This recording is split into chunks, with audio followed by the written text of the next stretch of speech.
The Supreme Court are probably going to reject an attempt to limit how much the federal government can pressure social media when it comes to censorship. So how are big government, big tech, and big academia teaming up to silence you?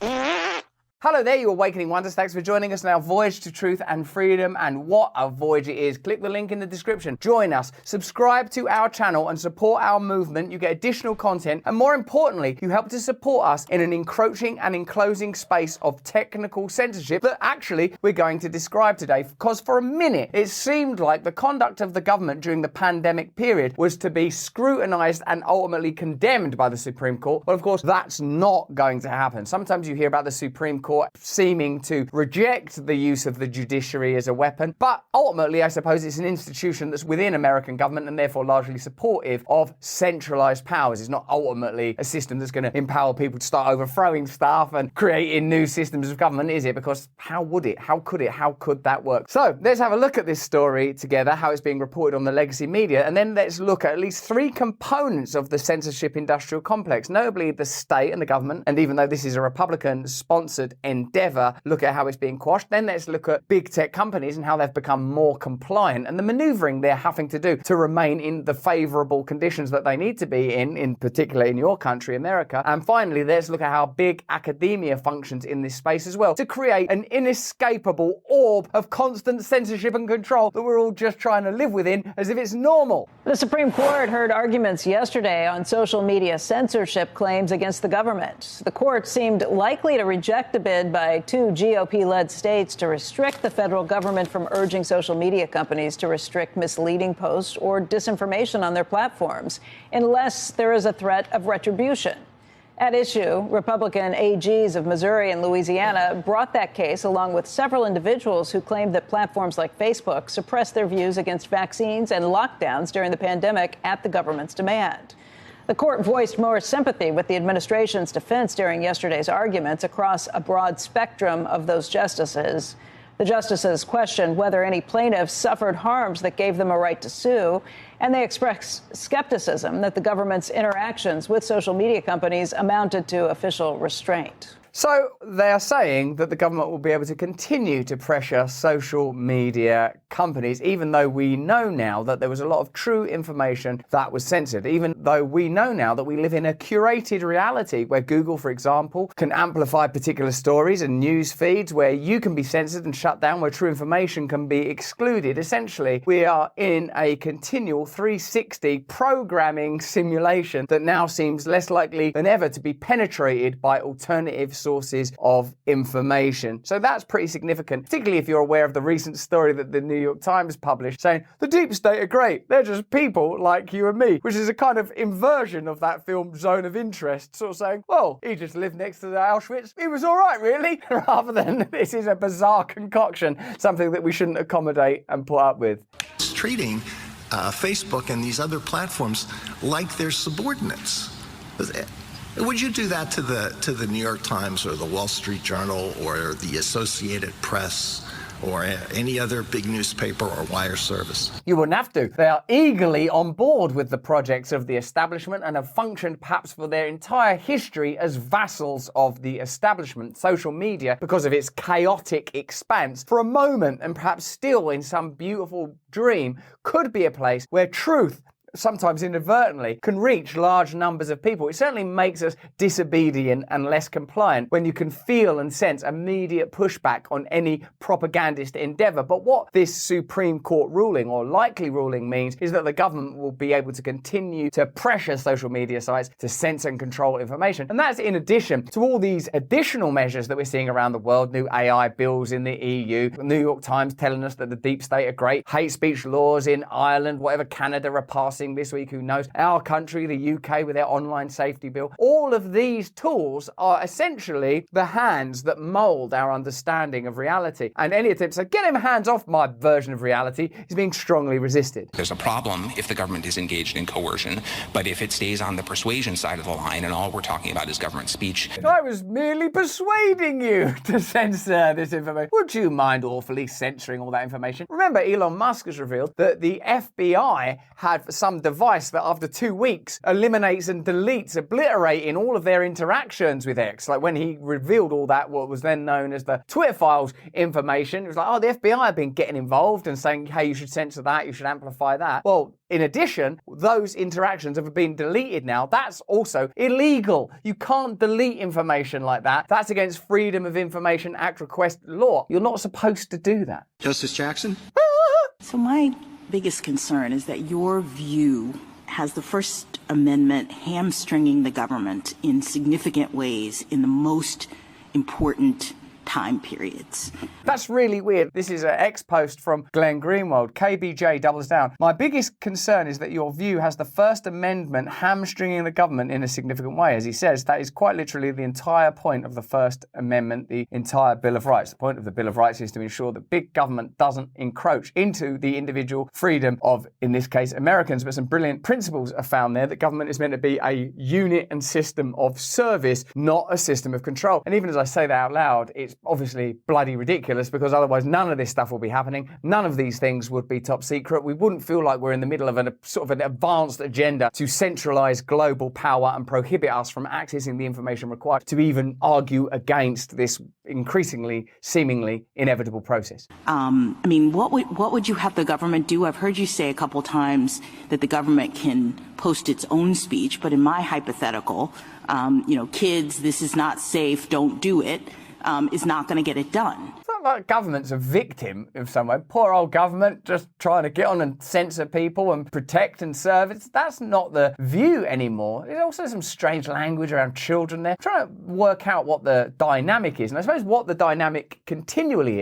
is to present the exploitation of powerful institutions as their kind of weary attempts to protect and help us. And Donald Trump and Elon Musk and Tucker Carlson or whoever it is this week are getting in the way of the government's attempt to just help us to death. And so I guess some might say that the government actually has a duty to take steps to protect the citizens of this country, and you seem to be suggesting that that duty cannot manifest itself in the government encouraging. That's amazing. I don't want to hurt you, but you're making me hurt you. They have a duty to sort of override our freedom. Some people would say that even if you're wrong about something, you should have the right to be wrong. There are certain rules and regulations that most of us appreciate and understand to the degree where they could almost be regarded as universal. Don't harm other people, don't take other people's property. The kind of things that we will have a sort of sense of as being moral and ethical values, which could of course be limitlessly debated. But what we don't really need is a government usurping our own individual will, kind of colonizing our minds and controlling our realities, and then sort of asking for payment. Like, can we have half your money? We're going to need 50% of everything you've earned. What for? Well, all of that oppressing we've done is not cheap.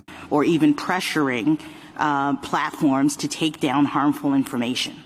So can you help me? Because I'm really worried about that, because you've got the First Amendment operating in an environment of threatening circumstances from the government's perspective, and you're saying that the government can't interact with the source of those problems.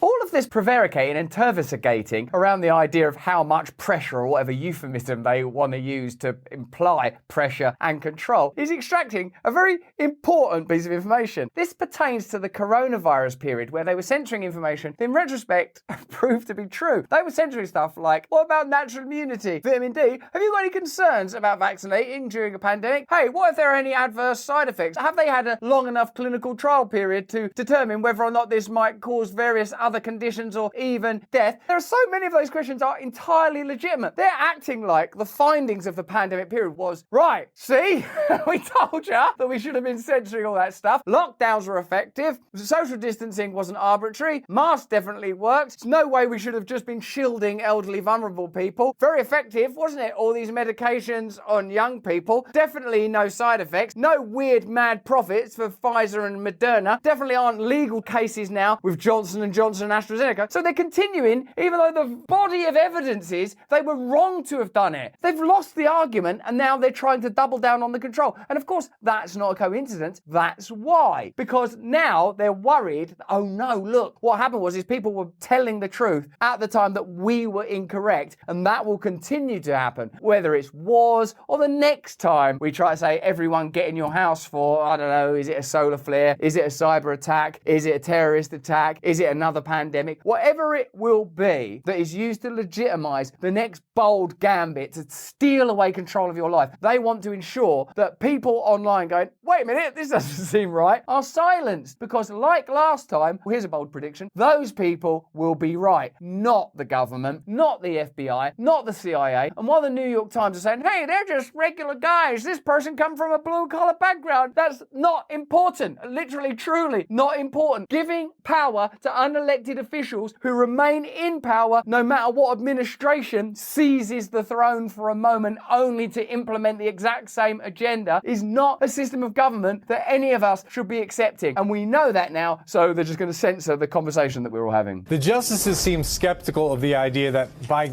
alerting social media companies to disinformation, the government was somehow coercing them. They didn't see the evidence for that, and they said there should be a place for government officials to go to platforms and talk about harmful content as long as they weren't, again, using their powers to coerce these companies, because that would violate the First Amendment, but the justices weren't seeing that. Hey, look, hi, I'm just here to have a bit of a chat. Oh, where do you work? I'm just, just a regular guy, works for the FBI. Oh, well, cool. Anyway, I was just wondering if you'd censor all of this information that doesn't lead to vast profits for pharmaceutical companies and the ability to regulate. And I won't use any of my power. I want you to think about my idiosyncrasies and quirks as an individual, not the fact that I'm an agent of the state that can control and shut you down and can demand taxes and can use law to control, criminalize, and kill you, actually, if it comes to it. They're not your friend. The system is not your friend. This is oppression and tyranny, as always, presented as sort of normal and helpful. The repercussions of a ruling could be far-reaching as the nation heads into a contentious election.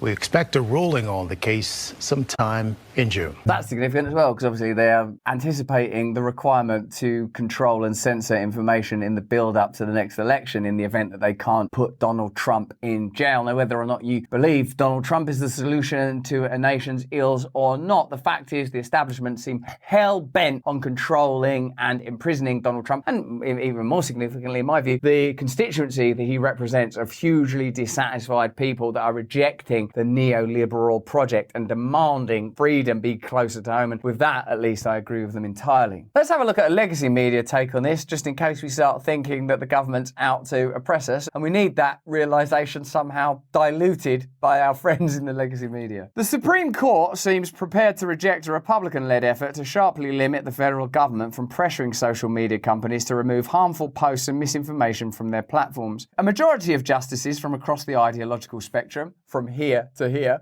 as if Supreme Court judges, it's like just a random cross-section of society. What a vast spectrum that is! The ideological expressed concern about hamstringing White House officials and other federal employees from communicating with tech giants about posts the government deems problematic that are related to public health, national security and elections, among other topics. Think of your life, you're a person, aren't you? You love people, you're worried, you've got concerns and doubts and fears about, I don't know, getting older and the world and all that. So you sometimes sort of just go, do you know what's getting me down? It's like, I'm worried that the White House are hamstrung in their ability to pressure social media when it comes to matters of public health. Why can't the government just get in there? What they're actually talking about there is the ability of the government to censor social media. Let's forget that their relationship with most social media platforms is so convivial. It amounts to propaganda, really, anyway. They're slowly working out, oh my God, this is a resource where things can somewhat organically take shape and present entirely new economic, media and ideological spaces. We've seen it with Napster, Arab Spring, Trump, Brexit, whatever. But now what they're working out is, look, as long as we've got favourable relationships and a bunch of contracts with Amazon and Google and elsewhere, we can exert some control over these platforms. That's what they're working out. But they clearly want to be able to immediately have boots on the ground, as it were, agents in the offices of these places, just pretending to be their mates.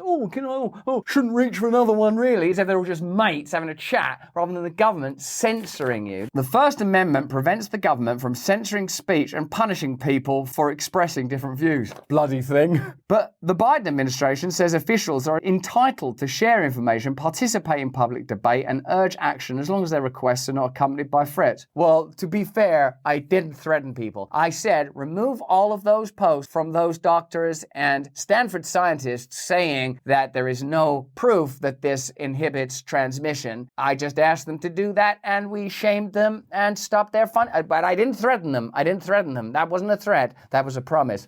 Secretary of State Antony Blinken warned during a meeting in Seoul on Monday of a flood of falsehoods that suffocate serious civic debate. Oh, serious civic debate. You don't want falsehoods flooding that. Social media and artificial intelligence, he said, create an accelerant for disinformation. Principal Deputy Solicitor General Brian Fletcher, representing the Biden administration, said government officials have long-standing authority to use the bully pulpit to inform and persuade. The lower court ruling, he said, would prevent thousands of government officials, including FBI agents and presidential aides, from addressing threats to national security and public health. I think this should happen. If I had a vote, if it was me and sort of 12 of you, we'd go, yeah, that's good. That's what we want. Stop them doing that. The initial ruling in the lawsuit came from a conservative district court judge in Louisiana who said that the Biden administration appeared to have operated the most massive attack, good band, against free speech, well, that's not good, in United States history. The court's order barred thousands of federal employees from improperly influencing tech companies to remove certain content. The U.S. Court of Appeals for the Fifth Circuit narrowed the decision to a smaller set of government officials and agencies, including the Surgeon General's office, the White House, the Centers for Disease Control and Prevention, and the FBI. A three-judge panel of the appeals court said the White House probably coerced the platforms to make their moderation decisions by way of intimidating messages and threats of adverse consequences. Doesn't seem right, does it, that that's how they operate? The panel also found that the White House significantly encouraged the platform's decisions by commandeering their decision-making process, both in violation of the First Amendment. So it's actually outrageous when you hear it described like that, and the sort of thing that should absolutely be stamped out. And the fact that, like, the Supreme Court judge is saying, I'm a bit worried that we're hamstrung by this First Amendment. It's a bit of a shame that we can't just, condemn people without trial and throw them in jail and create gulags and put chips under people's skin. We're really hamstrung by that. In October, the Supreme Court intervened and allowed the Biden administration to resume communications with social media companies while the litigation continued. So they're still literally doing it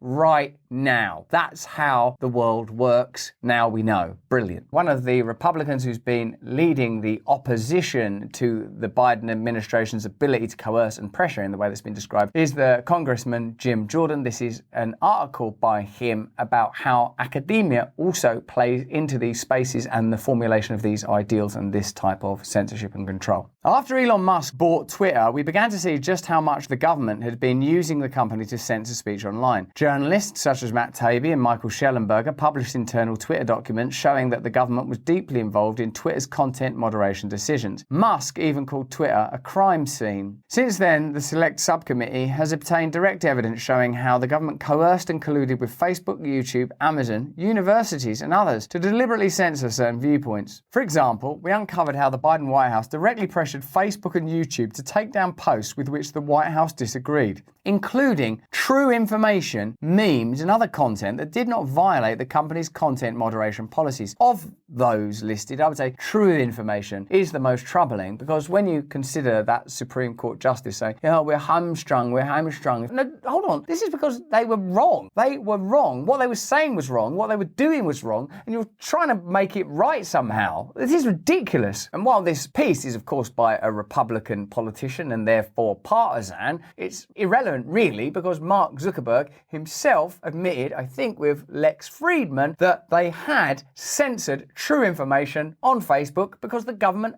asked them to. Kind of establishment on that, asked for a bunch of things to be censored that in retrospect ended up being more debatable or true. So I don't know how much more information we need on this subject. The censorship was so bad that Facebook's president of global affairs, Nick Clegg, the former deputy prime minister of the United Kingdom, what a coincidence, protested to the Biden White House to no avail that the White House's demands represented a significant incursion into traditional boundaries of free expression in the US. Like, free expression is just like a tradition occasion, like wearing a hat or Pancake Day, something that might be seen as a quaint custom rather than a pretty important value, actually. Internal emails show that the social media giants caved and changed their policies to censor more Americans' free speech because Facebook and YouTube needed to maintain a good relationship with the White House for other important policy decisions, like breaking up Facebook and Alphabet, because they are monopolies and have the power to control information and censor. And the government said, you want to carry on doing that, you better bloody well censor what we ask you to. And they said, all right then. So that's that put into the colloquial language of normal people. There's a word for that, coercion, and another word, corruption. But the Biden administration's censorship campaign didn't end with social media. The White House even tried to censor books. The Select Subcommittee released internal Amazon emails in which company personnel, when preparing for an upcoming meeting with the Biden White House, asked, is the admin asking us to remove books, or are they more concerned about search results, order, or both? Ultimately, Amazon appears to have changed its policies because of White House pressure, censoring books, questioning vaccines by enabling a feature called do not promote. What could be more un-American than the federal government telling a private company what books it can sell? I suppose it reveals that all of this talk of free trade and commerce and free market is a bit of a smokescreen, really, for just a way of continuing to profiteer and control certain cultural spaces. Meanwhile, centralized power continues unchallenged. I'm imagining one of the books they'll be referring to is Bobby Kennedy's book, which was top of the New York Times bestseller list for some time, a book detailing the corruption of Anthony Fauci, the career of Anthony Fauci, the many peculiar decisions he's made and money he's made. And that book, the New York Times just didn't have a number one for 10 weeks. Just that number just had a space next to it. So that's what the New York Times, who will tell you what great guys the deep state are, because they work for the deep state. They're essentially part of the deep state, where it's arresting poor old buddy boy Teixeira or conveniently releasing stories about CIA bases being in Ukraine for the last 10 years in order to facilitate Republican support for a bill that's perpetuating an unwinnable war. So the idea that the legacy media is in any position to report objectively on this stuff is ridiculous also. Big government and big tech weren't alone in this censorship enterprise. Big academia was intricately involved too. The Select Subcommittee uncovered emails showing that Stanford University set up something called the Election Integrity Partnership in the summer of 2020. That name will tell you exactly what it's doing. At the request of the Department of Homeland Security. This partnership submitted thousands of posts directly to big tech to be censored in the lead up to the 2020 election, including true information, jokes, and even speech by members of Congress. No, you don't need that speech. Oh, you don't need those jokes. You don't need that information. Bloody hell. As concerning as all this is, what comes next is even scarier. The government has now turned its attention to supercharging the censorship process by funding the development of AI-powered tools to do it at scale. We've been telling you about this for a while, and we've been subject to it as well at the hands of government proxies, who I won't name anymore because I think they scan our videos to find their name and de-amplify them. But you can look for those videos and they're really worth watching. The Select Subcommittee on the Weaponization of the Federal Government's latest report revealed how the National Science Foundation issued multi-million-dollar grants to university and non-profit research teams to develop AI-powered censorship and propaganda tools to combat alleged misinformation. One NSF-funded research team said the quiet part out loud when it told NSF that its AI-powered tool could help social media platforms more comprehensively enforce their misinformation policies and thus externalize the difficult responsibility of censorship. We could get them to do it for us. Non-public documents also reveal the condescending way the censors privately talk about Americans, particularly military families, the elderly, rural and indigenous communities, and Americans who hold the Bible and the Constitution as sacred. Oh my God. Don't you suspect that as well on a person that they just don't like you? That's why that bill didn't pass in Ireland recently, because people are beginning to understand that the elites do not like them, not one bit. And people would rather reach back to a tradition that at least has some sort of value, like, I don't know, God and religion, than believe in these new made-up agendas that are entirely about disempowering people and pretending it's about kindness. We've made incredible progress fighting government-induced censorship over the past year. We owe tremendous gratitude to the many Democrats, progressive journalists and other left-of-centre witnesses who have bravely been willing to testify in front of the Select Subcommittee, even when facing baseless personal attacks from Democrats on the subcommittee. If we lose our freedom of speech, our other cherished First Amendment rights to practice our faith, to publish and report, to assemble peacefully and to petition our government are vulnerable too. And I would say that actually that it's not hysterical to imagine that next in line are precisely those rights. In fact, if you look at them, you know, the rights right to assemble peacefully. That's kind of under attack. There's lots of new protest laws, petition our government. Like, they don't care, do they, really, what you say? Like, when democracy, even explicitly, is if you don't vote for this one person, you are voting for tyranny, that is conversely, obviously, already tyranny because you've only got one option, according to them. When that's coupled with the kind of authoritarianism that they're not acknowledging, the warmongering that they're not acknowledging, what exactly is this sacred thing that they are protecting? What is it? All of their censorship, all of their authoritarianism, their endless intervention, their warmongering around the world. This is our way of life, our traditions. You know that they laugh at American families that are rural, that believe in God, that believe in the Constitution. They laugh at that. They think it's ridiculous. They think you're ridiculous. We know that now. They think that your values are laughable. They think that your rights are laughable. And that's why what will happen in the Supreme Court is the government will be allowed to continue to censor people just on the off chance we will start connecting with one another and rejecting their increasingly evident tyranny. But that's just what I think. Why don't you let me know what you think in the comments and chat? Remember, you can join our community. We make an exclusive video every single week for you. We conduct important conversations. I think they're important anyway, with valuable intellectuals and public figures who will help arm you against this immersive dystopian experience we're all being forced through. More important than any of that, if you can, please stay free. Hey, thanks for watching. If you want to see more uncensored content where free speech can flourish, join our live stream. Click the link right here to watch the next video if you want to, or become a member of a growing movement. Download the Rumble app and you'll be informed every time we make a new piece of content. Stay free.